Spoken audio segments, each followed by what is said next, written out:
Welcome to the Old Guy Bourbon Channel. Why do we call it that? Well, because I'm an old guy and that is bourbon. And today we're going to be reviewing Baker's Single Barrel. Now, up until late 2019, early 2020, this was a small batch bourbon. And it was a small batch of 200 or less barrels. And then it was late 2019, early 2020, they made it a single barrel because of it was kind of stuck in with a price point and with the Knob Creek and everything, and so they just had to differentiate it a little bit and to justify the price, I guess. Now in Pennsylvania, this is $65, and it is aged a minimum of 7 years. And on the bottle's neck, it tells you how old it is, and this one is. Let's see. It ain't going to come through for me. I ain't going to get it, is it? 7 years, 4 months. It was barreled 12-13. And then if I go this way, where do I go? There it is. Okay, it tells you the serial number, and it tells you the warehouse and the proof. So what's kind of cool about this one, so this one's 7 years and 4 months old. It's 107 proof, $65 in Pennsylvania. Now this particular bottle was barreled on 12/20/13. So in order to be 7 years and 4 months old, it would have to be bottled in like May of 2020. And here it is, May of 2025. So what this is a bottle my friend Bill had on a shelf gathering dust. He dusted it off and brought it over to me and said, hey, why don't you go ahead and do a review and get to crack it open, which was, again, very generous of Bill. I see him once in a while, and he brings me stuff, and he tries my bourbon, of course, but this is a very nice one. This is a very expensive bottle of bourbon. And so now here's some cool things about this one. Not only do you know it's a CL5 is the warehouse, so that's Claremont Distillery Warehouse 5. But if you go to the website, the Baker's website, you enter the serial number, and it gives you all kinds of information on the bottle. So this one was a floor 2, a rack 6.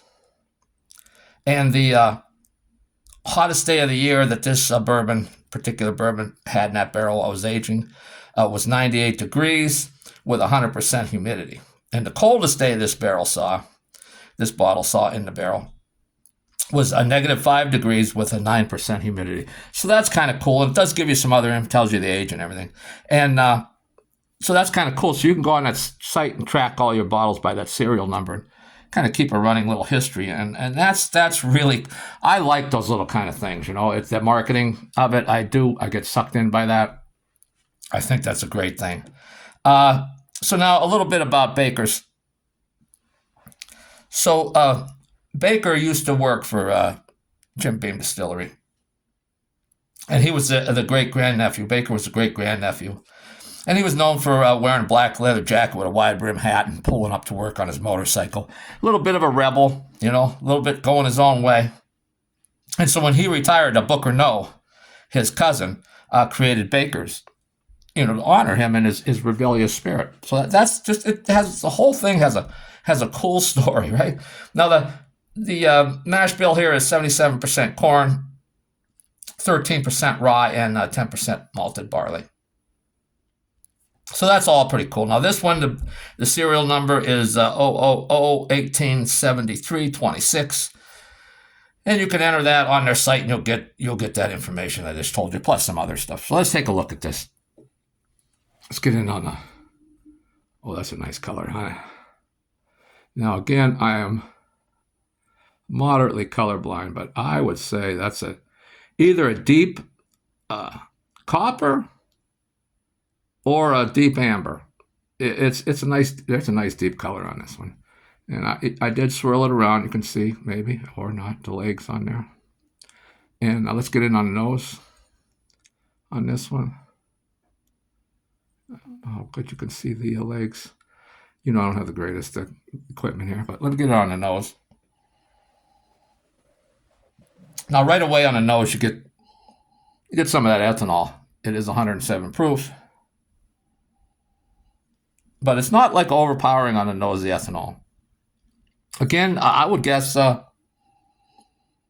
just the ethanol I'm getting on the nose, I would guess below 100 proof, 100 or below. So that's good. It's 107. Right away, you get that, the famed Jim Beam nuttiness, which I don't get on everything, but I'm picking up that nuttiness here. I'm also getting some baking spices.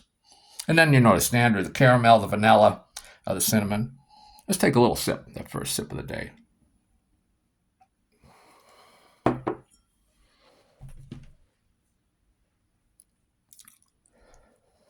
Now, first sip of the day, so I always say, pretty much everybody that reviews it has said at some time, that first sip, you're not acclimated to the alcohol. So that ethanol came through right away. I got the nice Kentucky hug, down in my chest. Not offensive in any way, but definitely there. But boy, nice thick mouthfeel on this one. Not thin at all. Like you would notice right away, like if you drank something, like say you had another glass and just took a sip of a lower price bourbon, like Evan Williams, a Bottle and Bond, the white label. It's a really cheap bourbon. Like you get 3 bottles for a bottle of this. But you would notice like right away it would taste like thinner. It would taste thinner than water. It would taste like the thinnest thing you ever had. And then you would follow this and go, so that's the thickest thing I ever had. So very, very nice, viscous mouthfeel, a little bit oily. Awesome right away. That is, and it's very nice mouthfeel. Again, that alcohol came through, but not unpleasant, not overpowering. Let me take I know I didn't even get into the flavors there, but I was just really impressed with that mouthfeel there. Get on the nose. Again, you get that nuttiness, the baking spices, the caramel, the vanilla, cinnamon.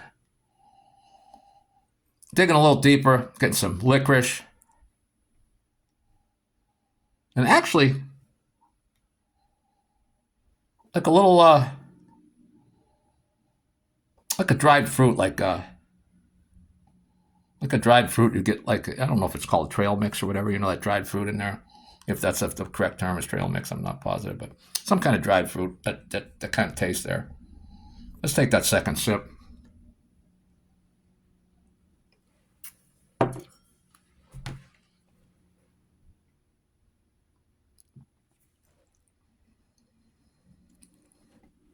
Still, the ethanol's there. Again, not a distraction and not overpowering, but it's definitely there.